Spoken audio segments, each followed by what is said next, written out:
That's what Jamie calls it. Forrest, your wife, she's amazing. Yeah. That's why I married him. He's an overachiever.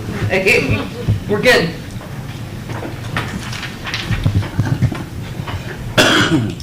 Call this meeting to order and note that we do have a quorum. Approval of treasurer's report.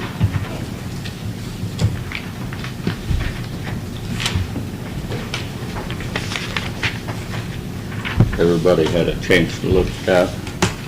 The updated one says July at the top.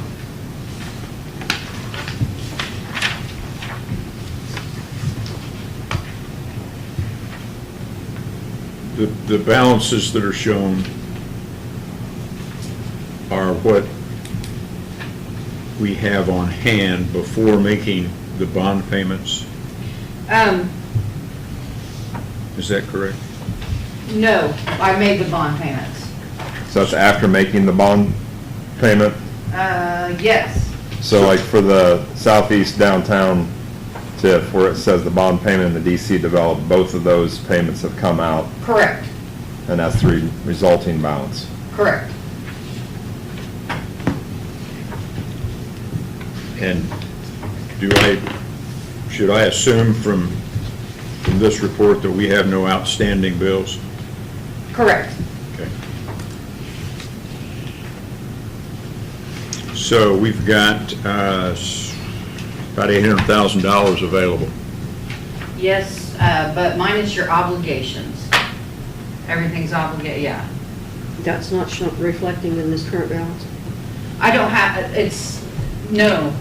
So you take the cash on hand and then minus your obligations, which is a total of Larry, I did some quick math, and then I think next month this will reflect, but, so your obligations, oh yeah, your obligations. your obligations total, 368,836. That's a total of this column? Yes, remaining. The total of the remaining obligations is $368,836.49. That are due yet in 2025. For conservative planning, yes. But there's a probability that not all that will be paid out. Correct. And so then what I did is I took your current balance out of your southeast downtown TIF only, and I subtracted 688,067 minus the remaining obligations of 368, and your unobligated total is 319,231. 319,231. Yes. Now, I believe you all took some action last month regarding some environmental studies. I can't remember that amount. I think it's up to, 60-some thousand, and I think 43 is what we've been currently invoiced for, So if you, in round numbers. we probably ought to create another obligation. $61,076.97. So take your 319,231 minus 62 for nice round numbers.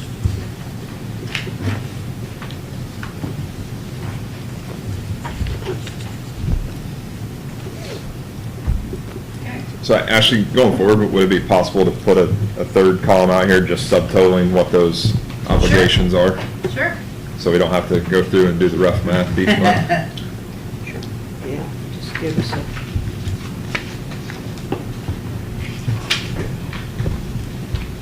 Is there a motion to approve the treasurer's report? I make a motion to approve and the addition of the obligation that we committed last month. Second? I'll second. Let me ask a question before we,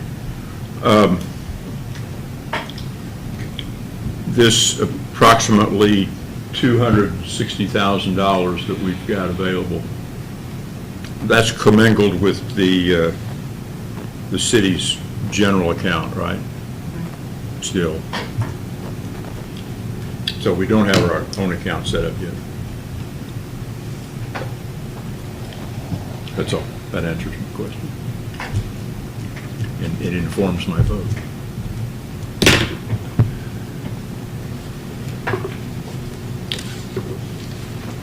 We have a motion and a second to approve the financial report. All those in favor? Aye. Aye. Opposed? No?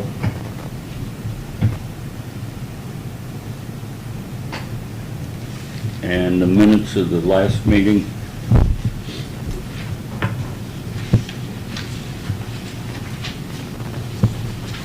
Do we have a motion to approve those? So is this the minutes of both the special meeting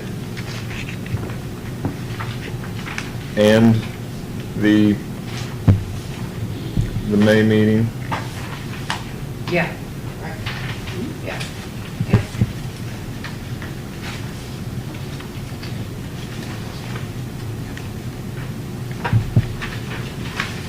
Make a motion to accept the minutes as presented. Is there a second? I'll second. Once again, I got a question.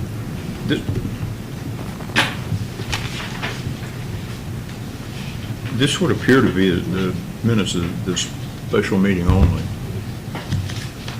Do you have two separate minute packets? No, I don't. I'm sorry. What do you need? Yes, I do. Should be that bottom one there. Yeah, I do. Didn't go far enough, sorry.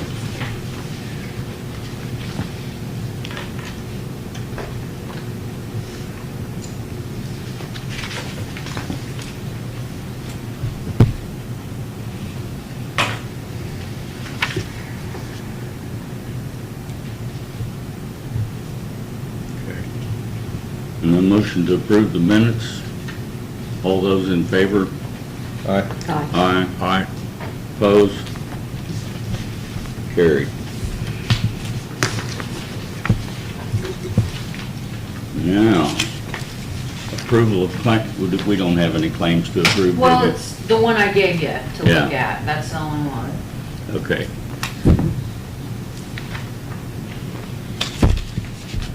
And that would be the billing from the Elam Group for the work you guys have approved, I believe in May. And also, I don't know, when I looked at it, I think it looks like in your May minutes, you approved a claim for $12,493 for the Elam Group. It shows that, I think, on the invoice is still outstanding. I don't know if you want to. So I guess if that hasn't been paid, you already approved that as well. Okay, that's been approved. Yeah.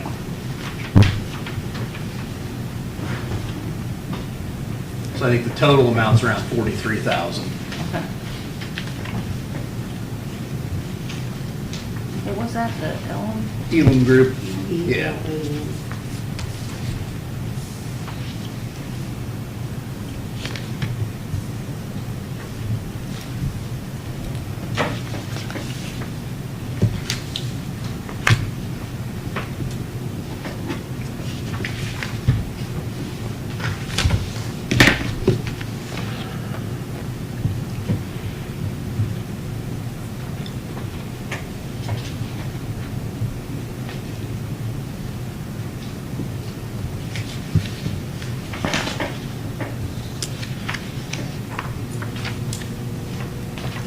Okay, we have a presentation by Taylor Siefker, Williams Design Group.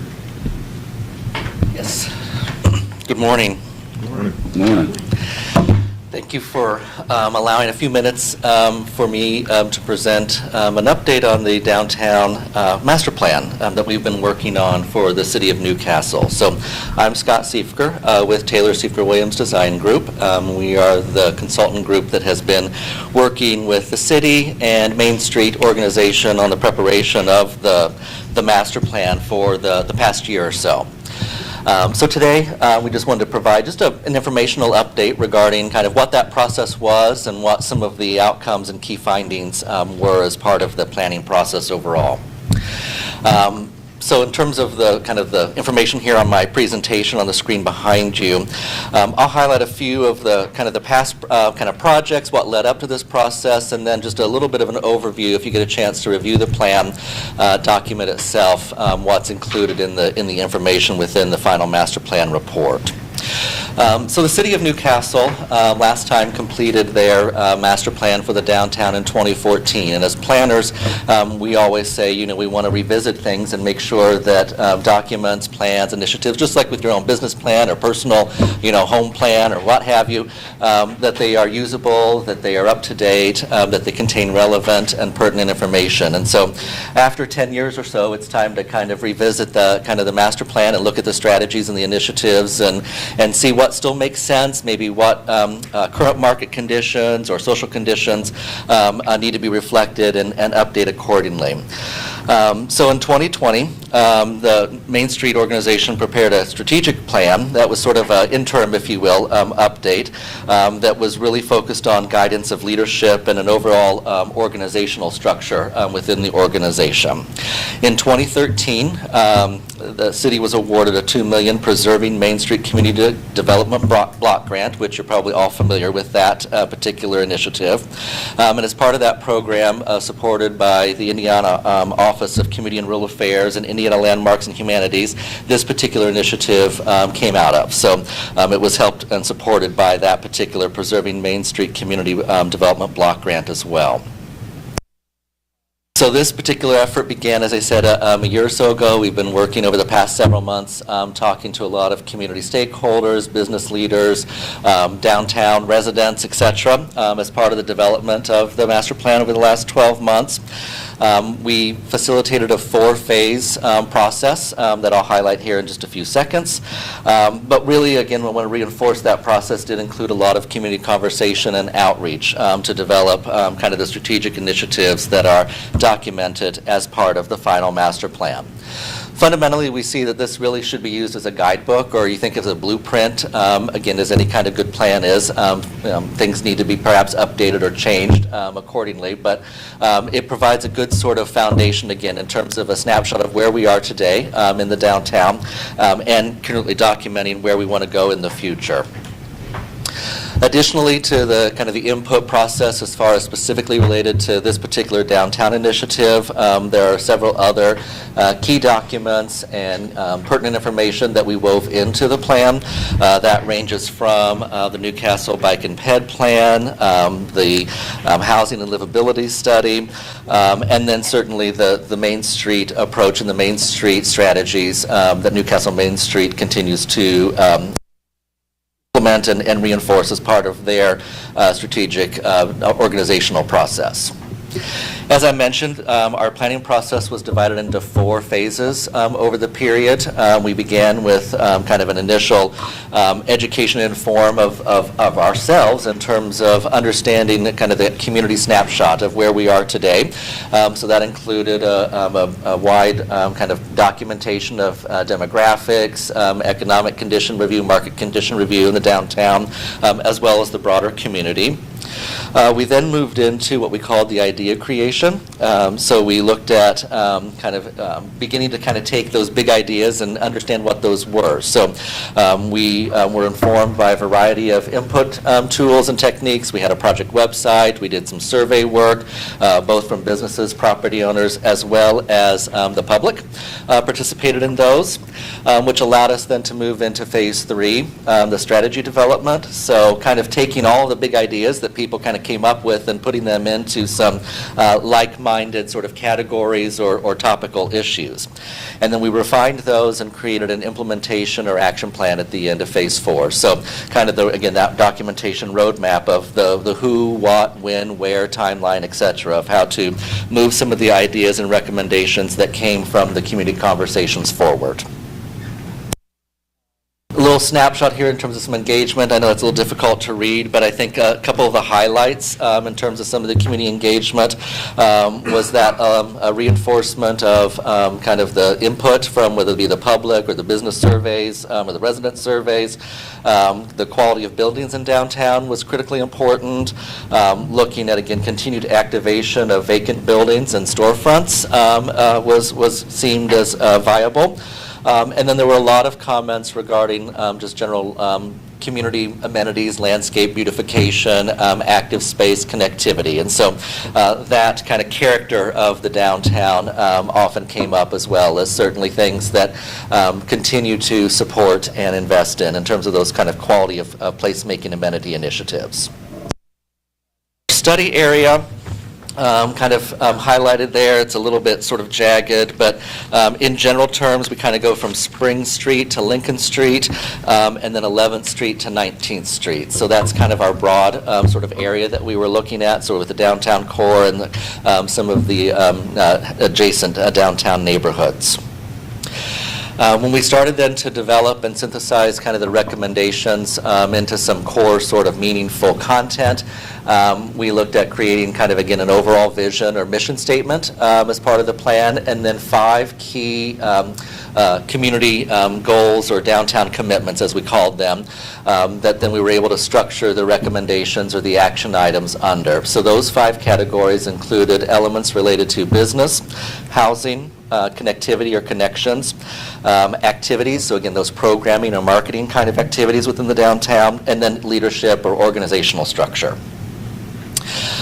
So overview of the recommendations. Yeah. I'm sorry to interrupt. Yeah, sure. Actually, I'm not. You're not sorry. It's okay. Intentional interruption. Go back a slide, please. At the bottom, it says specific actions. Yes. What do you... What is Right. it? What do you propose? Yeah, so like that's just a kind of a graphic. So in each of the 5 kind of commitments or categories, we documented existing conditions, as noted, kind of just as a sort of sample graphic on the top right.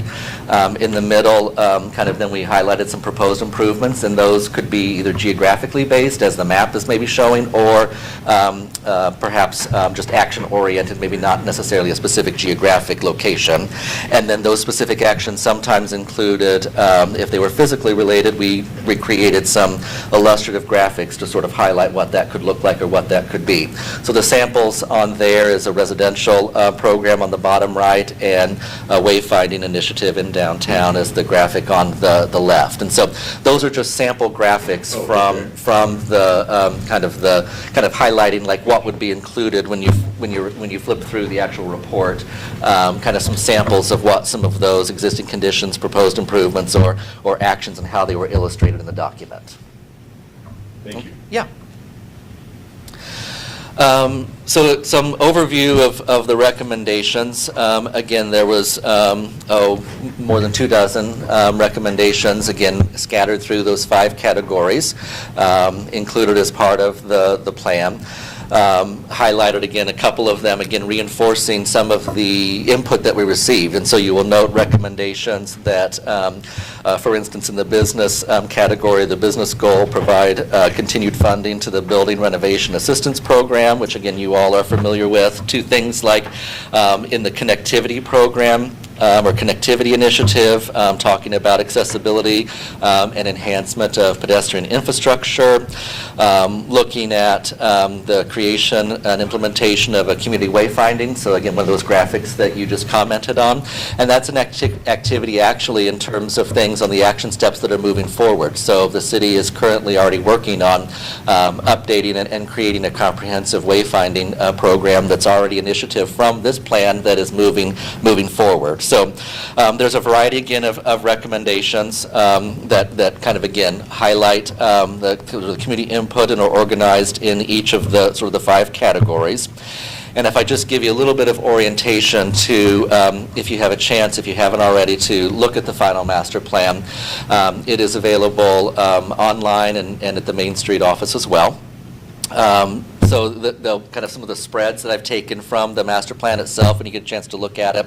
Obviously, there's the beginning sort of front-end section and that existing conditions where kind of our demographic and our key findings regarding the physical inventory and existing conditions is all documented and noted. So there'll be a series of maps or other graphics that, along with the narrative, that are used to sort of summarize and highlight whether it's building vacancies or sidewalk conditions or what have you. That's all documented in sort of that inventory and analysis section of the report. And then we move in again to the strategies or those recommendations, that section of the report. So there's five, if you will, chapters within that particular section. Each of them, again, the housing, the business, et cetera, is covered.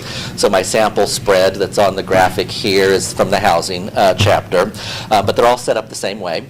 So when you're reading through it, they each cover kind of a documentation of what is sort of the initiative or the strategy, what kind of a definition of what it is that we're trying to do, who are partners or other key players in helping to make that initiative of a reality, and then a documentation of, if appropriate, a map or a graphic regarding where some of those key locations or key activities could occur. And so again, this is the housing kind of map that shows some of the support or rehabilitation or investment in some of the housing initiatives that are recommended as part of the planning effort. Focused action steps, the second sort of key spread within each particular chapter or goal area. We'll begin talking about sort of a timeline. We go through a little bit of funding or resources to support said project or initiative, whatever that may be, and so that's highlighted there. And then again, to your point, there's a graphic or an illustrative that helps to highlight kind of, again, sort of the physical form of what the idea or the concept may particular look like. And so, again, some housing infill, and so an example on the housing chapter there, what some of that infill potentially could be or could look like in the future. Those are sort of our next steps. We presented the kind of the plan, and we worked with the steering committee throughout the process. So they met regularly in terms of kind of help guide and review the plan and the documentation at key milestones. Their input was vital in terms of incorporating kind of the recommendations and finalizing those as part of our master plan kind of compilation. The public, again, had a chance to participate, again, in that inventory and analysis and visioning phase, as well as our draft plan review phase. So the month of April, they had a chance to review the draft plan. And then in middle of June, we provided this similar kind of update to the council. So we briefed them in terms of kind of what the initiative was and kind of where we were at in terms of that process. And at that time then, we had, again, a public comment period that was available. We have a project website that was set up, and so the plan, again, was posted on the website during that period. So that comment period then concluded in early July.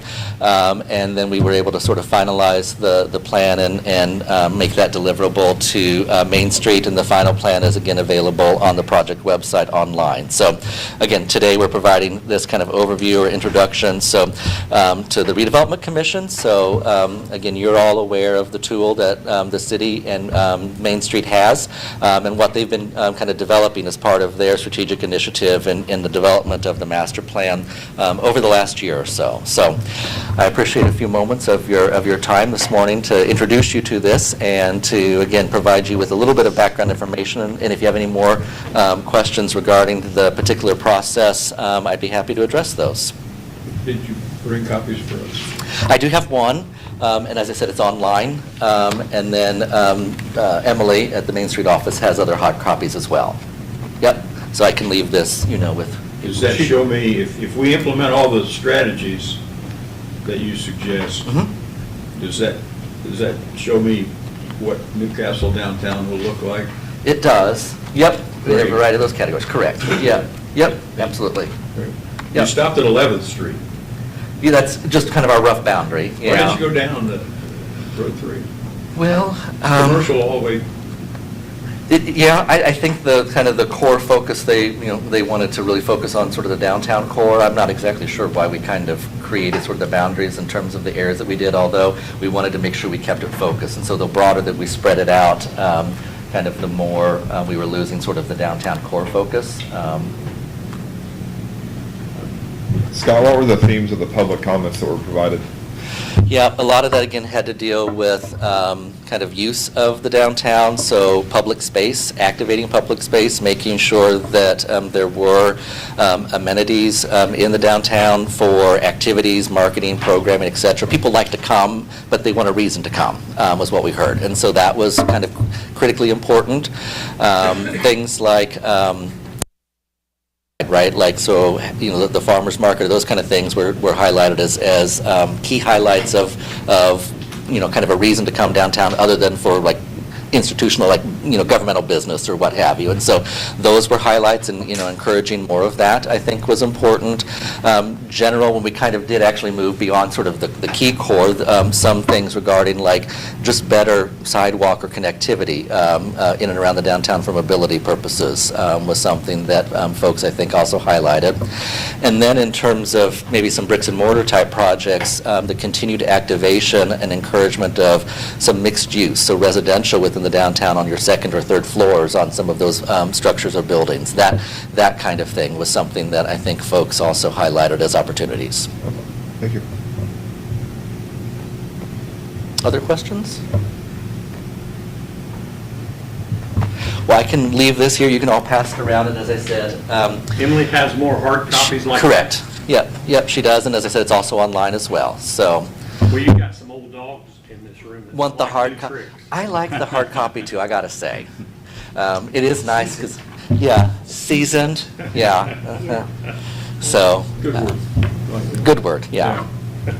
Well, thank you again for your time this morning, and hopefully, again, in the next 3 to 5 years, pieces and components that individuals have talked about and highlighted and are documented in terms of this effort, you'll continue to see implemented. And as I mentioned, one of the projects that we're currently working on that came out of those conversations already is the wayfinding. And so we'll probably be here sometime in the fall, perhaps, sharing kind of that project as well, and it's a direct result of some of those conversations that were highlighted.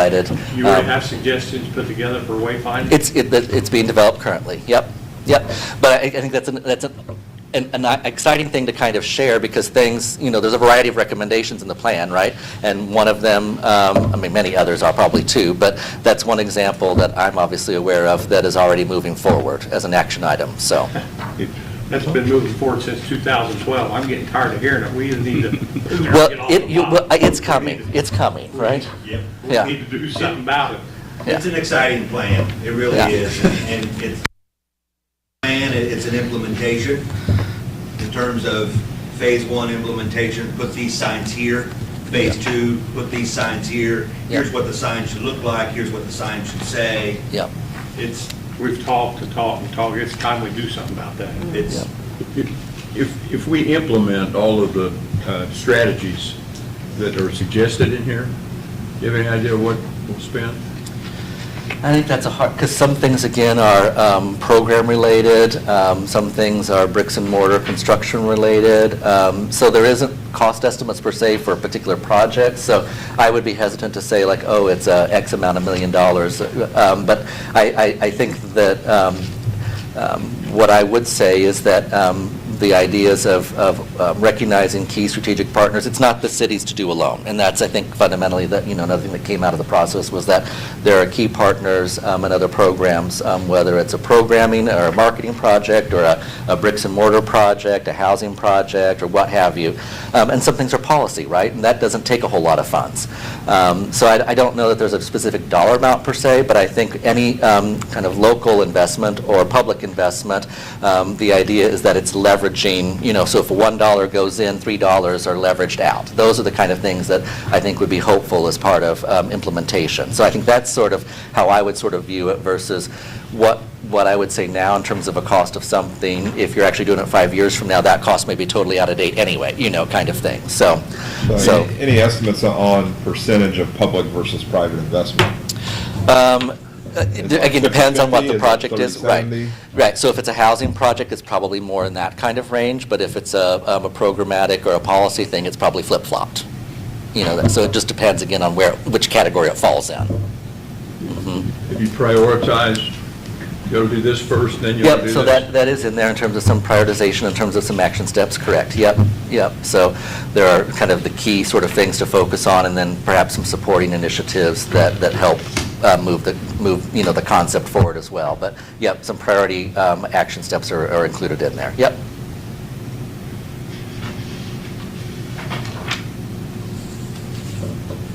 We'll get you copies. Please. It's cool. Anything else? Thank you. Well, thank you, I Thanks Thanks appreciate a it. lot. Thank you very much. Housing project updates.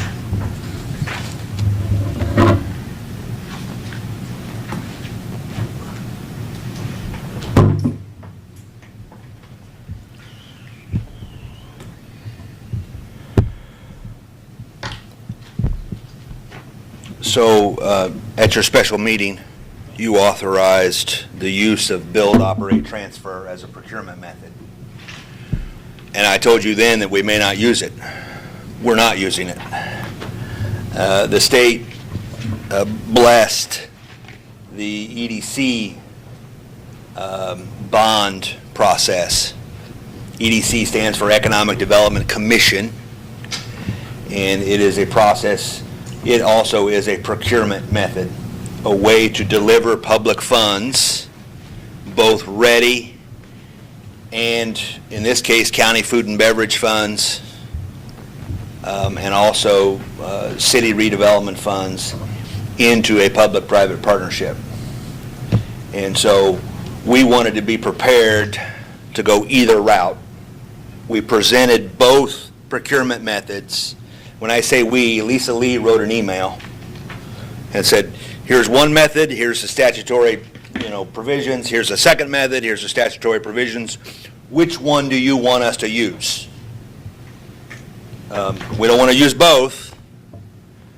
And they signed off on the EDC process. So I'm looking at a timetable, and it is quite aggressive, because if you recall, the developer has an interest in turning dirt as early in September as possible. So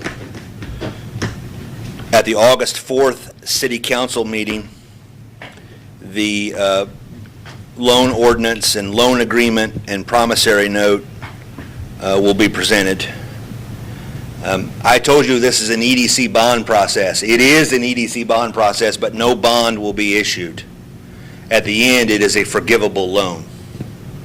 And that forgivable loan is the method in which the public funds are delivered, with clear benchmarks, clear performance metrics that the developer has to meet in order to receive a forgiveness. So it'll be introduced on August 4th at the City Council meeting. There will be an Economic Development Commission meeting/public hearing on August 18th at 3 p.m. in this room, where the public will have an opportunity to provide input. That Economic Development Commission then makes a finding, and that finding is delivered to the City Council that evening. And then the City Council, we will ask the City Council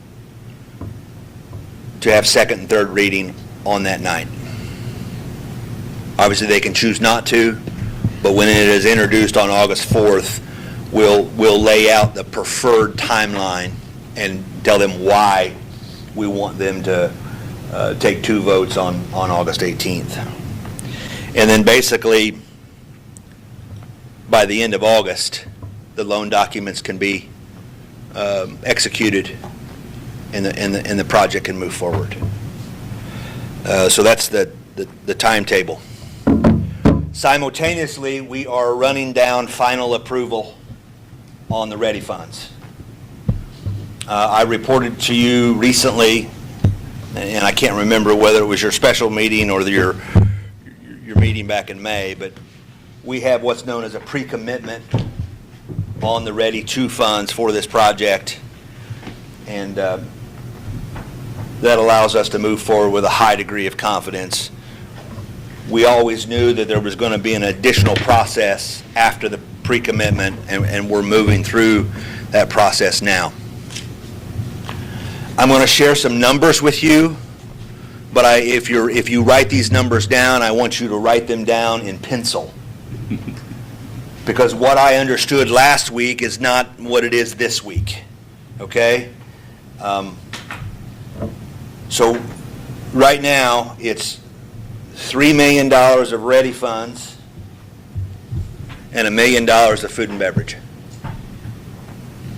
If you look on your financial report, which I'll get a copy,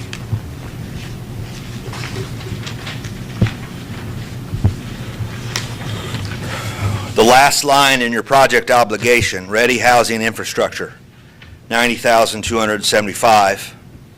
And then if you drop down into your approved future obligations, ready housing project, $25,000 annually.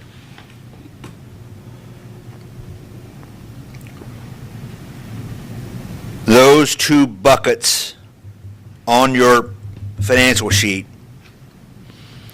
as of now, I don't think they'll go towards infrastructure. I think they will go to pay our professionals. I don't have an estimate yet. It's obligated, just Yeah, redirected. yep. Typically, on a bond, and those of you who have been around and have gone through bond processes, typically we take the professional fees out of the bond proceeds. They're just not enough. There's just not enough oomph there to do it. But I think the good news is I'm not asking you to pay infrastructure plus professional fees. I think your obligations here will cover the professional fees. Now, I'm going to repeat my disclaimer. We're moving through the approval process with the state. They may have some influence on how that looks, but that's the plan that I'm working on right now. Questions on the housing project? So the developer will pay the infrastructure. No, the ready funds and the food and beverage contribution will pay the infrastructure.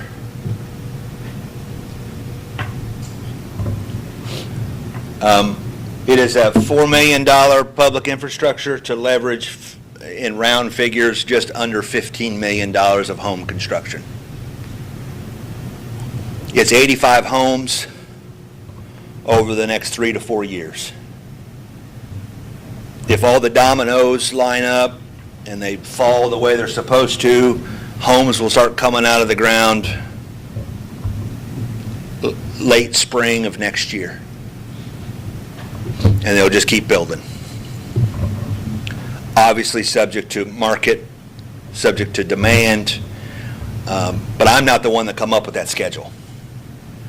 That's what the National Home Builder is telling the developer, and the developer is sharing with me.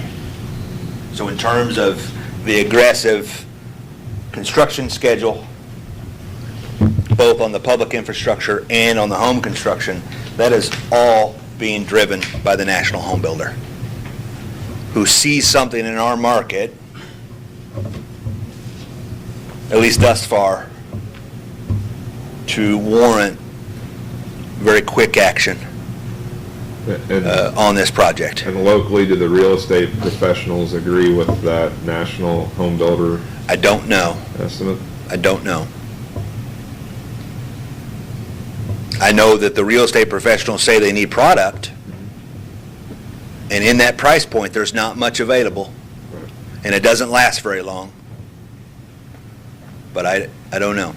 The data says that there's a gap. There's a large gap. And the good thing about this is the National Home Builder and the realtors are spending money on studies that we're not spending money on to have to get those studies. So they're actually bringing us numbers of the need. So. Great. Questions? This development is complete, you said 85? 85 homes. Add those to the ones down by the Y, and we'll have how many relatively new homes in the next 5 years? I'm not, Well, we've got one out 200 north also that, Yeah, Sam, another 40. it used to be Sam's now. Ashbury Fields. Ashbury, That's 65 homes okay, so. over 5 years. It's 150 Yeah. down by the Y. I don't know that number off the top of my head. It's 40. When does that project start? Groundbreaking is, Soon. Ashbury Fields, they're already moving dirt. They're under a similar timeline. Sounds like I'm going to switch gears for a moment. probably 200 new homes. When you add 3. I'm counting around 200, Over a 4 to 5 year period. yeah, at least. I always like to quantify that because you 200 homes overnight and Right, a big gulp. right. Hancock County does that. Yeah, they're starting a new project too, I think I saw that. They put 250 homes in one neighborhood. Yep. Well, they're building a new neighborhood, I think I just saw that yesterday or day before. They're expanding the city limits to put in another 165 home neighborhoods. I think they're the largest high school growth in Indiana right now. I want to drop down, kind of bleed into Main Street a little bit, so I'm on the board of the Main Street organization, but this is not an official Main Street update, right? So I don't, this is me talking. I want to plant a seed with you all. I am hearing from a couple building owners in the downtown who have done really good projects and want to do more, that we need to update our historic interim report. And so it is a specific study of the downtown as it relates to qualification for historic preservation tax credits. There are some buildings that are considered, they're in the district, but they're considered non-contributing. Don't ask me why, because I can't answer that. What does that mean as non-contributing? Well, they don't qualify for historic, they don't qualify to apply for Okay. a state or national historic tax credit. And a tax credit is a tool to help renovate. And what I would like to do, with your permission, is seek quotes from a qualified, send out a request to at least 3 consultants that do this kind of work, and bring them back to you for consideration. Any idea what that cost would be? I think it's going to be in the $5,000 to $10,000 range. The last time this was done was in 1992. I have a copy of the report. It's a big, thick book. And it identifies the buildings all across the county, actually. This would only focus on the downtown historic district. I don't know who paid for the one in 92. I don't know if it was a statewide program and they went into every county and they did an interim report. I'm gonna put you on the spot because you're my friend. Are you familiar enough with this to maybe give a better explanation? It's okay, you're not. Yeah, just cursory. Okay. So like what you're saying, like it would typically be something that you would want to update. That's why I was just checking here, talking about making sure that the support of the building and preservation to make sure that grant funding is available. So this, again, is an implementation tool that helps move some of the thoughts here related to the buildings and structures forward. But you're right, now if things qualify that aren't on the list, then it obviously makes sense to make sure that's documented so you can take advantage of those credits. Yeah. Corey, is there a risk that we do this study and it comes back more restrictive than it was in 1982? Probably not. But that, I mean, I think that's just a risk we, Mike's got his hand raised. I think the explanation is, in '92, we had several buildings that still had the aluminum facades on front of them. Yeah. And there was no way of telling what was underneath there. So I think that's part of the study, that they couldn't determine how, Yeah. or what the building looked like. and I, Hit a nerve with me for us was, we were told that the building that we own, that Corey's in, the Murphy Building, it qualified to be in this $2 million grant that we got in the beginning. And somewhere in that procedure, they get, we got the chamber, we've got Main Street, we've got Corey in there, and it's very low income, so somehow it gets put in a category that it's a non-contributing, it's not retail business, or it's not office space that a lawyer or, we don't rent it out and make a lot of money on it. It's a black hole for us. But unfortunately. we appreciate it, Mayor.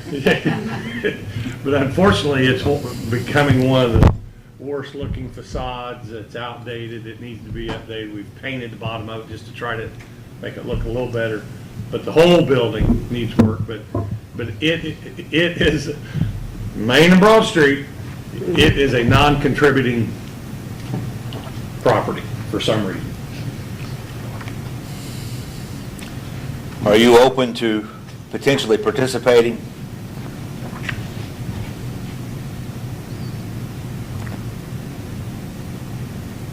Sounds good to me, because I was on council in '92 when this took place. Yeah. So I know. The end result is it could open up some other tools for our building owners in downtown.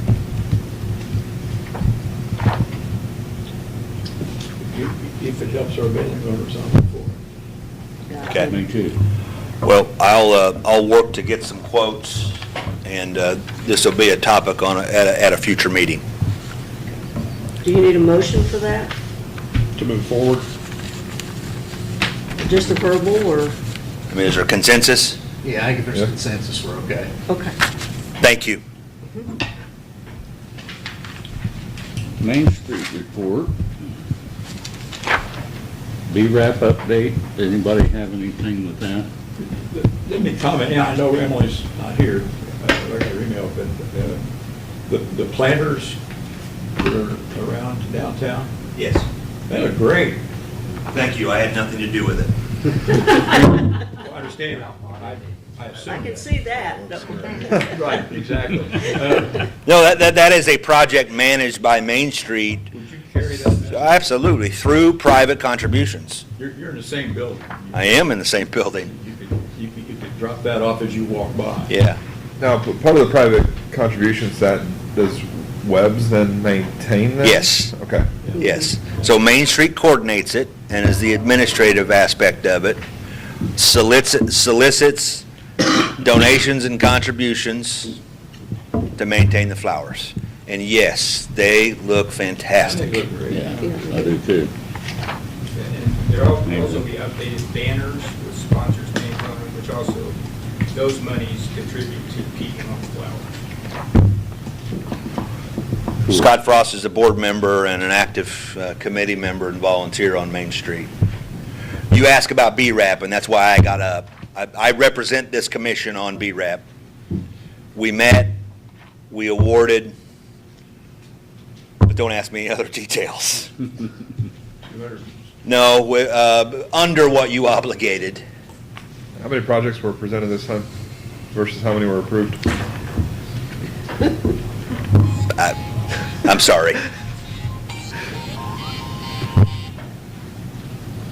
I would say less than a dozen were presented, and we funded about 6. Some really good projects. And within what you obligated. Cool. And you'll start seeing those claims over the next few months. And that will go into 26, would be my estimation. Can we get a summary of those at our next meeting? Absolutely. Thank you.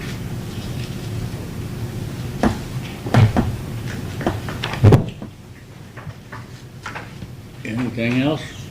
Do, that claim I presented, do I need to get approval to pay it out of the RDC fund, out of general? Yeah, I think you do need to approve the Yeah. claim if we want to pay. Okay. And how much was it total? 40? I think it's 43,000, somewhere around that number. That's in addition to the 12 previously? No, I think No, it that's includes So the that's including it. inclusive. Yeah. This is 14,445. Yeah, let me take a look at that real quick. I think it's, On that back page, I think it has a total. yeah, I think they have the Okay. invoice in here, and I think it's right there, this one. Okay. Yeah, it's the 3 numbers added together, which I think, yeah, because this is just the July. Yeah, 43,000. Yeah, so it's those 3 numbers together that includes the billing. for- 43,032.08. Yep. Okay.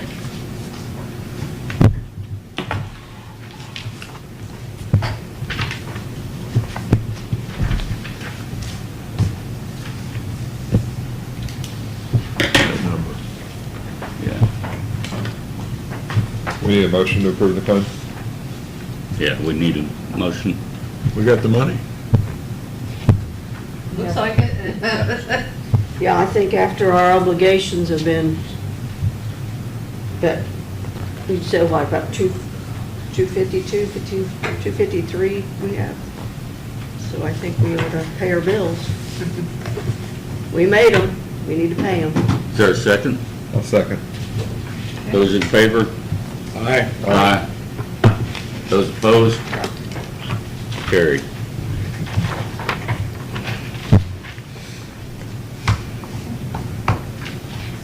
If there's nothing else, this meeting's adjourned. Next meeting will be